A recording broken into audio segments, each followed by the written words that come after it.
naman si Raymond Y. Magagat. Anyway, pangkat may katlo. At ngayon, namin ituturo sa inyo kung paano i-set up ang isang PJ.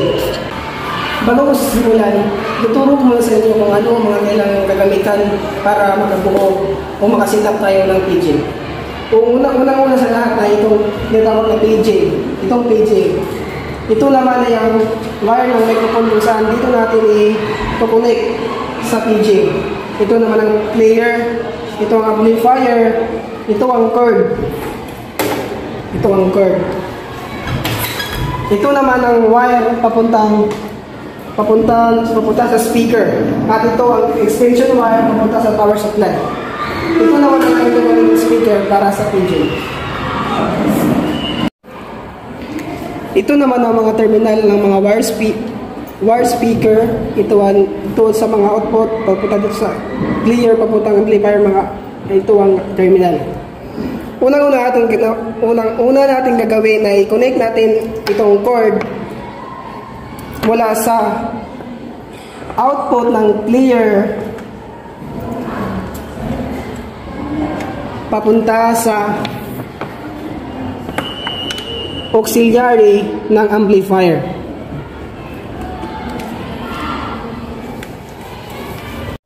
Itong pangalawang wire naman mula sa player papuntang amplifier. At i-connect naman natin ngayon ng wire ng speaker papuntang terminal ng amplifier.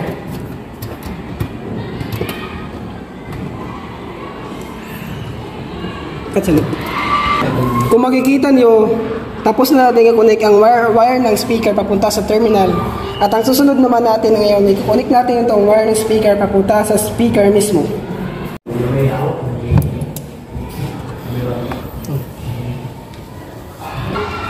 Isusunod natin ngayon ang wire ng mismong paging, i-connect natin sa player ng mic 2. Pipili lang tayo dito, pero pipili natin ng mic 2. Pili natin i-connect. Tapos pagkatapos mo i-connect dito, i-connect naman natin mismo sa paging.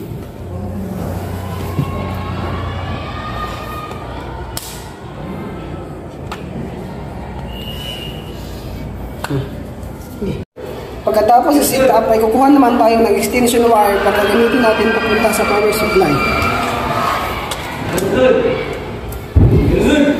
At i-connect natin yung wire ng amplifier papuntang power supply. I-open ang mga player at amplifier.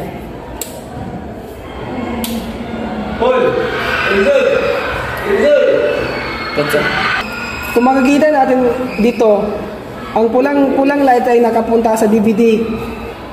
Kung saan ay mali dahil dapat ay papunta tayong auxiliary dahil doon sa likod sa auxiliary natin inilagay ang ating cord.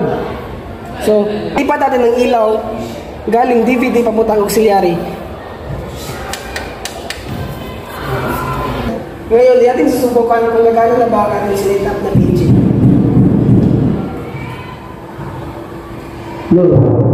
Yun, tapos na po. Gumana po. Hello.